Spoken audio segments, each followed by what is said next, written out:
जी अस्सलाम वालेकुम। अच्छा जी, आज का हमारा टॉपिक जो सा एक कॉमन हेल्थ इशू, चक्कर। सबसे पहले देखते हैं कि व्हाट इज वर्टिगो। वर्टिगो दोस्तों एक तरह का एहसास है, सेंसेशन। जैसे कि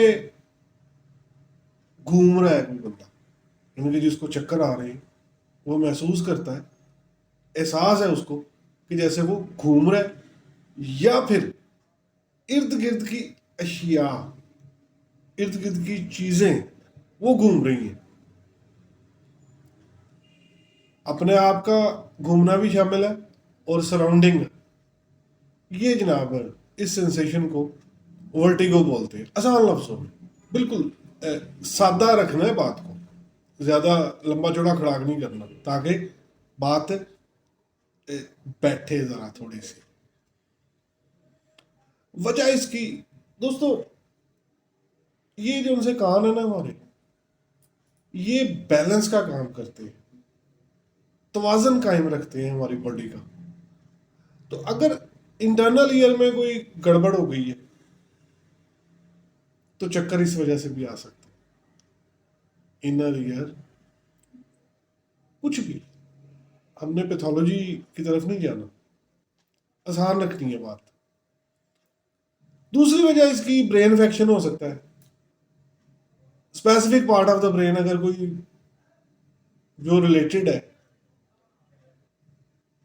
तो अगर उसमें कोई प्रॉब्लम आ गई है तो फिर भी चक्कर। दो वजूहत है, एक मैंने कान का बोला, दूसरा मैंने ये ब्रेन के हवाले से। तो दोस्तों चलते चलते एक छोटी सी और बात है, जिन लोगों के साथ ये प्रॉब्लम है, सबसे पहले वो सॉल्ट इनटेक, यानी कि नमक कम से कम लेना शुरू करें। और ग़िज़ा जो उनसी है वो हेल्दी डाइट, बैलेंस डाइट लें। जंक फूड से अवॉइड करें, फैटी फूड से अवॉइड करें, और विनेगर, इसी तरह सोया सॉस, चिली सॉस, इनसे अवॉइड करें। एक और थ्योरी आजकल बड़ी कॉमन है, इस पर वर्क हो रहा है, कि विटामिन डी या विटामिन ई या विटामिन B12 को इससे रिलेट किया जा रहा है कि इनकी डेफिशिएंसी की वजह से भी चक्कर आ सकती है। बहरहाल काम जारी है, लेकिन मैं आपसे सिर्फ एक बात शेयर करूंगा। अगर आप हेल्दी डाइट इनटेक कर रहे हैं और आपकी बॉडी के साथ एब्जॉर्प्शन का इशू नहीं है, एब्जॉर्प्शन मीन ग़िज़ा जज़ब हो रही है ना, जो हम खा रहे हैं उसमें हर इंग्रेडिएंट शामिल है। उसमें कार्बोहाइड्रेट्स हैं, उसमें फैट्स हैं, उसमें जनाब हर तरह के मिनरल्स जो एसेंशियल हैं वो शामिल हैं, उसमें विटामिन्स शामिल हैं जो हम डेली बेसिस पे खा रहे हैं। तो अगर बॉडी का निज़ाम इंतज़ाम ठीक है, गैस्ट्रिक, ये पूरा ट्रैक, गैस्ट्रो इंटेस्टाइनल ट्रैक जिसको बोलते हैं, GIT, और उसमें ग़िज़ा जज़ब भी हो रही है, तो फिर तो विटामिन डेफिशिएंसी नहीं होनी चाहिए।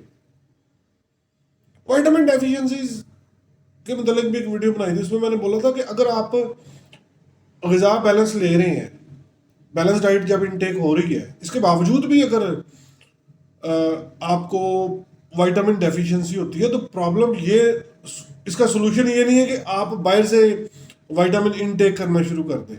वो वीडियो चैनल में मौजूद है, देखें उसको। क्योंकि अगर आपने बाहर से इनटेक करना शुरू कर दिया विटामिन को, तो प्रॉब्लम वही की वही है। ये थोड़ी है कि वो जो सा एब्जॉर्प्शन का इशू है वो हल हो जाएगा, जिसकी वजह से बॉडी के अंदर लैक ऑफ विटामिन हुआ है। तो ये थोड़ा सा सोचिए। तो आगे चलते हैं जी। पहले मैंने सॉल्ट की भी बात कर ली, फिर उसके अलावा विटामिन और डाइट की बात की। इसमें आज की वीडियो में 2-3 इंडिकेशंस हैं स्पेसिफिक। देखें, पेशेंट कहता है डॉक्टर साहब मैं लेटता हूँ और लेटते ही मुझे चक्कर सा आता है, और मैं फिर अपना सर जैसे ही तकिए से हिलाता हूँ फिर भी मुझे बहुत ज़्यादा चक्कर फील होती है, ऐसे जैसे छत घूम रही है या इर्द गिर्द की दीवारें घूम रही हैं। तो दोस्तों मेडिसिन का नाम है कोनियम। होम्योपैथी की बहुत मशहूर मेडिसिन है, और ये ज़्यादा इनटेक नहीं करनी, 1-2 खुराक से ही आपका मसला हल हो जाएगा। ठीक है जी, आगे चलते हैं। बाज़ दफ़ा पेशेंट कहता है डॉक्टर साहब मैं बह के उठने दे, मुझे चक्कर आते हैं, मुझसे उठा नहीं जाता, ज़मीन घूमती हुई महसूस होती है।